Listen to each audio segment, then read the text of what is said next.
What's good, y'all? It's called, I've been very, very, very frustrated with Europeans, with people that look like me and who share an ancestral lineage with me. My primary frustration is we've been so severely miseducated, we don't know how to think. And we've been stripped of our ability to use logic and reason. Also, we sit on a pedestal of slavery and colonization, and we sit so high, even those of us who are busting our ass all day, every day, working nonstop, we sit so high on a pedestal of slavery that we can't even see the world for what it truly is. And if we had the gun to our head or the threat of rape at our doorstep every day, we would feel the same sense of urgency that the rest of the world feels, or that colonized peoples who are confined to these artificial borders of the United States feel. So let's be very clear. This land is not the Europeans. It never has been. It never will be. What's going down in Standing Rock, what's going down with this new administration is a continuation of 600 years of colonial theft. And I think there's only one example I can think of that really illustrates this. I was talking to a 7-year-old in my family a couple weeks ago, and we were actually talking about this very thing, about stealing land from the indigenous people. And the 7-year-old goes, "Nobody's taking my land," European kid, by the way. "Nobody's taking my land. I got a gun." I said, "You ain't got no gun." He said, "I got a 45. I said, "You don't have a 45. He said, "No, I got a Nerf gun." I said, okay. Let me break this down for you then. Let's say Lil Ricky, 2 houses down, comes and steals your Nerf gun. Is that his Nerf gun? He was like, "No, it's my Nerf gun. He stole that from me." I was like, "Word. Well, it's his now, so deal with it." Ricky grows up, has a kid, and gives that Nerf gun to that kid. Now, is it that kid's Nerf gun?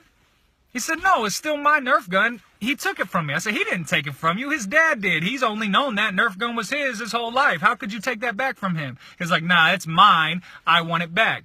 I said, "Okay, fine. Let's play this out a little bit longer." So Lil Ricky's kid has a kid when he gets older, and he gives him that Nerf gun.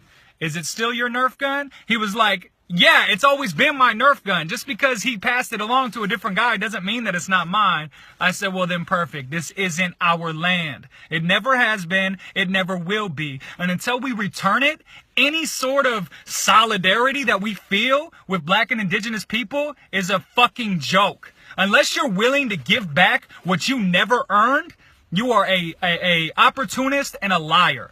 And if you are not even willing to admit that this isn't ours in the first place, you're a fool." And I'm not saying this, maybe I'm saying this because I'm fucking frustrated. And I am, because you guys are better than this. If a 7-year-old can figure out this logic, then y'all can figure this out. And I want more for you. I believe that we have the ability to fucking think.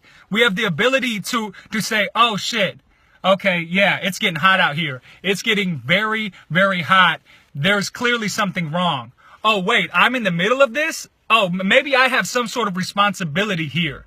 Maybe I have some sort of responsibility. Oh, literally every article of clothing I have, literally every piece of food I eat is stolen?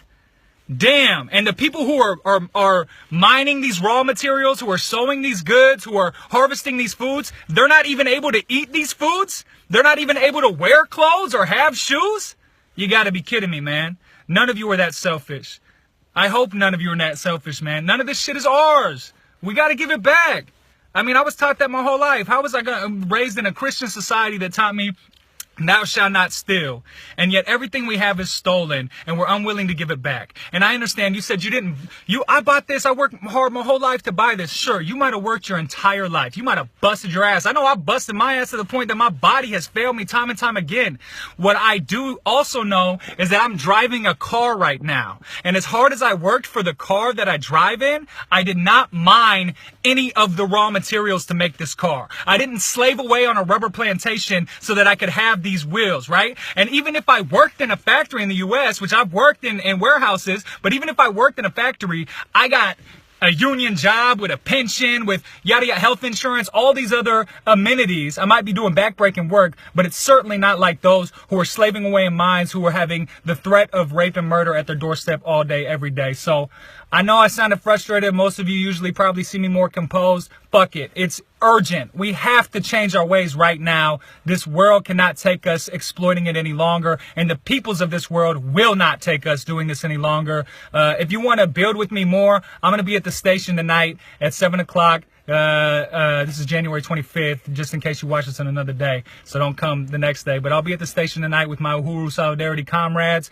We work under the leadership of the African People's Socialist Party to build a new and better world that is not rooted in the slavery and oppression of every single person on this planet, but is rather rooted in self-determination. Every individual, every people's right to determine their own destiny. So Uhuru means freedom. I'm gonna leave you with that. Uhuru, y'all. Peace. Wait, no. Fuck peace. Pac said that. Uhuru.